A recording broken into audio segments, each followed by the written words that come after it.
Hello guys, this is Reese from Bommarito St. Peter's Volkswagen in St. Louis. Today I'm bringing you a different kind of video. This one here is what to do if your vents, when you're running your HVAC system in your new 2024 Atlas or Crossport, is making a weird noise, kind of a whistle sound. I don't know if you can hear that. I'm trying to actually recreate it so you can hear it, but you can kind of hear that noise there.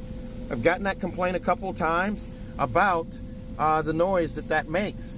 The reason it's making that noise, I don't know if you can hear it, it's kind of a whistle, kind of an annoying kind of whistle sound there, is these cars, when they come in from the factory, the vents are closed and you've got the AC set on high. So the fan's on high here, all of my vents are closed. This sound goes away when you open the vents up. You just turn it to the left there, turn it to the left, open this one up right here, open it up, and the sound is gone. Go to the right, go to the right, go to the right on that one. Now all your vents are open. The whistle, the howl is gone. That's a simple tip there. Hopefully that helps you out.